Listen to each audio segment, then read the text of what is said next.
Hola, en este video quiero hablar sobre un proyecto que realicé hace un tiempo en Anki para poder aprender el vocabulario de un nuevo idioma.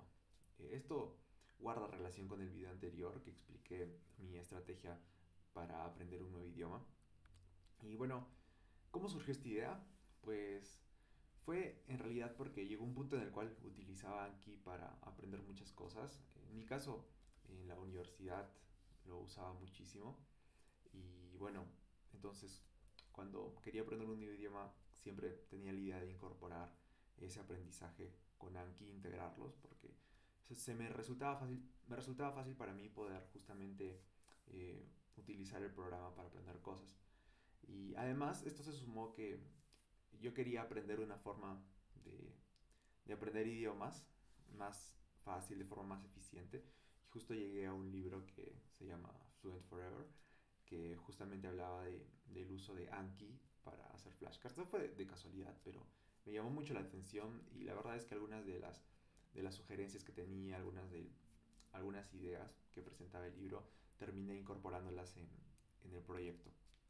Y bueno, el proyecto comenzó justamente con una lista de 625 palabras que se mencionaban en el libro. El libro mencionaba que aprender vocabulario tempranamente era bastante importante, algo que coincido. Y también brindaba 625 palabras, que fue las que usé inicialmente. Además, bueno, y al momento de crear estas palabras, seguí algunas sugerencias del libro, ¿no? Que era buscar las palabras, intentar ver las imágenes, familiarizarse con el significado y eso. Y lo hice así, de forma manual. Buscaba imágenes y también buscaba audios y los descargaba yo mismo e iba creando las flashcards. El problema es que rápidamente me quedé corto de tiempo. En mi caso tenía en ese entonces muchísimas cosas que hacer. Bueno, en realidad ahora también tengo bastantes cosas que hacer y sentía que no iba a acabar nunca. Y yo ya quería comenzar a aprender y me estaba estancado en el proceso de creación de flashcards. Entonces, debido a esos problemas de tiempo, dije, seguramente hay una forma más eficiente de realizar las cosas. Y es así como decidí, digamos, automatizar las cosas y hacerlo de una manera que yo consideraba más interesante, que fue mediante la programación. Entonces, para el proyecto, lo primero que hice es como que mi mente lo ordené para ir por partes. Y lo primero que dije es, bueno, tengo que tener una lista de palabras completa. Y en ese caso tenía 625, pero también encontré otros recursos que eran bastante útiles, como en Wikipedia había una lista de inglés básico con figuras. Y bueno, obtuve de esas también algunas otras palabras. Y al final me quedé con algo de 713 palabras, que tenían dos características. La primera es que tenían un significado concreto, es decir, hay algunos, por ejemplo, palabras como los artículos, por ejemplo, de el gato, ese el, en realidad no tiene un significado concreto, igual otros tipos de palabras, lógicamente, se utilizan muchísimo, pero no tienen un significado específico. Entonces, la primera característica, significado concreto, y la segunda característica es que sean más usadas con mayor frecuencia en el lenguaje cotidiano. Entonces a partir de ahí fue que se obtuvo la lista inicial y también las palabras adicionales. Después, para lo que hice fue obtener imágenes para cada una de estas palabras. Para esto resulta que en un inicio no tenía muchos conocimientos de programación, pero dije, aprender a programar ahora me va a ser más rápido que que a realizarlo manualmente, porque en realidad, o sea, ya estaba aprendiendo a programar, solo que simplemente no era muy bueno. Y bueno, yo usaba el lenguaje de programación R y hay un paquete que es RVest, que es justamente para realizar web scraping, que es ingresar a una página web y obtener, o sea, digamos, poder acceder a la información que se brinda. En el caso de las imágenes también podría descargarse imágenes. Entonces, justamente en esa página de Wikipedia que tenía las imágenes, me sirvió mucho para descargarlas rápidamente. Después, si no recuerdo mal, usé Pixabay, que es una página web que también permite buscar imágenes y lo que hacía era descargar la primera imagen que aparecía. Y después realicé una revisión manual. Lógicamente, como se sabe, cuando buscas algo en Google, la primera imagen no siempre es lo que uno espera. Así que revisé manualmente y lógicamente habían errores y intenté cambiar las imágenes a unas que eran más apropiadas y al final terminé con la lista de palabras, con sus respectivas imágenes, como que consideraba que eran las adecuadas. Después realicé la traducción. Hasta este punto todo lo hice en inglés, digamos, pero si quería aprender otro idioma, lógicamente tenía que agregar la traducción.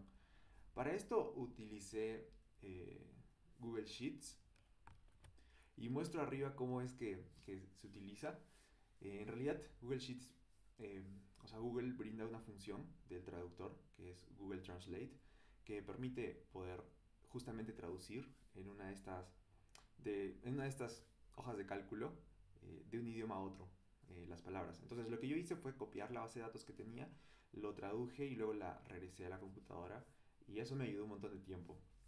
Además se pueden usar algunas cosas, por ejemplo, en mi caso yo ya sé la traducción al español porque hablo español y si es que quiero traducir a otro idioma, por ejemplo, no sé, al francés, digamos, entonces puedo traducir del inglés al francés, del español al francés y tienen que coincidir y si no coinciden la traducción probablemente puede haber un error, entonces eso me permitió reconocer algunos posibles errores. En realidad hubo muchísimos, principalmente con los verbos había problemas y cuando había eso, lo que hice era hacer la traducción manual, que era utilizando algunas páginas web como Word Reference y Lingui, o como se pronuncia. Y también algunos amigos que hablaban ya el idioma, pues también pedí bastante ayuda con eso de las traducciones, especialmente en portugués y francés, que conocía personas que hablaban esos idiomas. Después fue el tema de los audios. Para esto, justamente los audios incluso es más tedioso que las imágenes para descargar, para incorporar a las flashcards.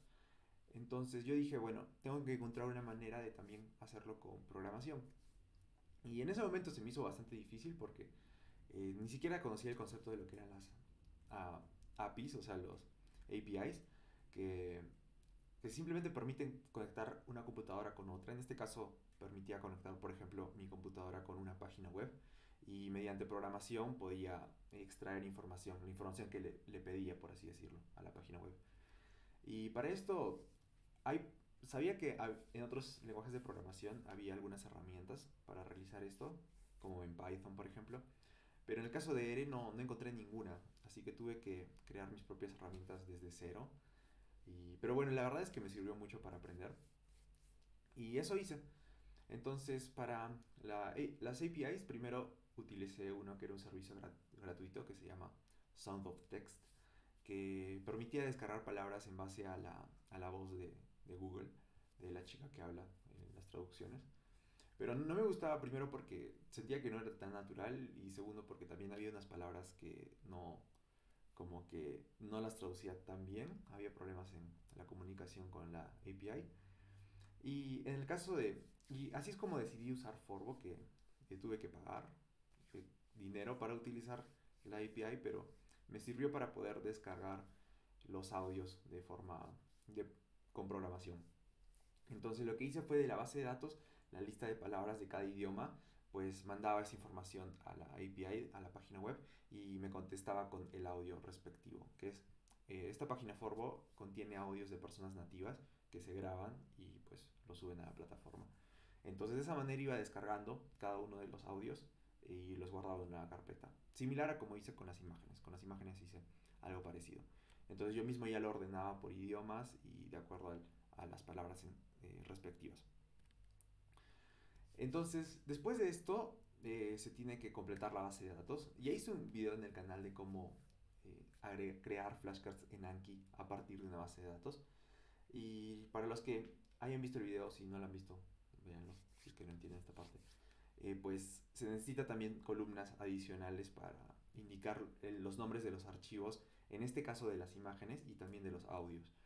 Entonces, después de esto, ya simplemente se crean las flashcards en Anki y agrego las imágenes y los audios a la carpeta respectiva, que eso ya lo explico también en el otro video.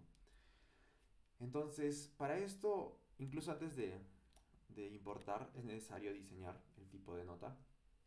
Para esto, en realidad, es necesario, o bueno, cada uno es libre de diseñar el tipo de nota de la forma en la que uno quiere. Dejo por arriba o sea, unas muestras de cómo lucían las flashcards que creé. En mi caso simplemente por cada información que tenía, o sea, cada conjunto de palabra, audio, imagen, creaba dos flashcards. Una era para aprender el significado, es decir, yo escuchaba el audio y tenía que, digamos, contestar el significado de lo que había escuchado. Y la parte de adelante, o sea, lo que veía primero como pregunta era solamente el audio. La parte de atrás contenía la palabra y la imagen. Y la otra flashcard que creaba era, me mostraba la imagen y yo tenía que aprender, o sea, contestar cuál era la pronunciación y cuál era la palabra. Entonces en mi mente visualizaba la palabra, que en este caso era sol, la visualizaba, y yo mismo lo decía en voz alta o intentaba pensar en la pronunciación que tenía. Y bueno, en base a eso, si lo hacía bien o mal, ponía pues no, bien o mal en Anki. Y es la forma en la que lo hacía. Lo bueno de Anki es que cada uno puede diseñar el tipo de nota. También yo he hecho varios videos anteriormente sobre cómo hacer esto, pero en sí en Anki cada uno puede hacerlo de la forma en la que quiere. Así que si es que alguno quiere darle más prioridad, por ejemplo, a aprender la palabra como se escribe, pues puede crear flashcards adicionales o la forma en la que uno quiera, completamente libre. Y bueno, en este proceso de crear todo este proyecto, en realidad aprendí muchas cosas. Por ejemplo, aprendí varias cosas relacionadas a la programación. Al comienzo del proyecto no sabía programar muy bien, al final tampoco, pero al menos aprendí bastante. Después también algo que aprendí es que es necesario tener orden. En mi caso, por el motivo que no sabía programar muy bien al comienzo, las cosas que hacía las hacía como al momento, no era algo que tenía muy planificado, al menos la parte de programación. Y hay cosas que hubiera ordenado mejor desde el comienzo, que con eso de los archivos o las bases de datos, por ejemplo. También algo que creo que es importante agregar y que no lo agregué en su momento es el género de las palabras. Para algunos idiomas es importante no solo aprender la palabra, sino qué género tiene la palabra para adjudicar a ella, por ejemplo, algunos artículos, qué artículos de utilizar o incluso algunas otras cosas más. Y bueno, eso es algo que no incluí, pero es algo que se puede incluir en el futuro. Lo mismo con lo anterior, se puede ordenar también las cosas. Y algo que también aprendí que fue útil fue incluir un primer campo que es para actualizar. Entonces es como un identificador de cada flashcard que como está construido Anki permite que al momento de realizar cambios en la base de datos o en las imágenes o en lo que sea, pues pueda reconocerse y pueda realizarse este cambio en, en nuestro Anki sin necesidad de que se reinicie la flashcard. Entonces algo bastante útil, que lo aprendí muy tarde quizá porque ya había estudiado y me di cuenta, oh, se puede hacer esto, pero es algo que aprendí. Entonces para ya casi terminar, hay algunas cosas que creo que me gustaría hacer, pero la verdad no sé cómo hacerlas. Entonces hay dos principales, una es conseguir dinero y la otra es crear una comunidad respecto a esto. Entonces, bueno, son cosas que me gustaría hacer. eh, ¿Por qué no las hago? Quizá, no sé, quizá no soy lo suficientemente inteligente o quizá me faltan tiempo, recursos o cualquier motivo. El primero de conseguir dinero es por algunos motivos. Primero porque yo pagué por realizar el proyecto, así que es algo que lógicamente me gustaría recuperar esa inversión. Así que es algo que creo que es importante. También gasté bastante tiempo. De lo mencionado, quizá no parezca tan complejo, pero para alguien que no sabe nada de programación, muchas cosas fueron un mundo completamente. Y en realidad me costó muchísimo tiempo completar todo esto para los diferentes idiomas. También el hecho es que no solo lo hice para español, portugués, francés. En realidad la traducción la hice en inglés, español, portugués, francés, hindi, ruso, chino, japonés, si no estoy mal, cantonés, varios idiomas, la cosa es. Árabe también estaba. Y bueno, entonces todo esto requirió un montón de tiempo, lógicamente. Y tampoco quiero caer en el problema de los creativos. En realidad leí por ahí algunas cosas que, por ejemplo, las personas que suelen tener bastante creatividad suelen tener problemas para poder eh, sacar dinero de las cosas que crean.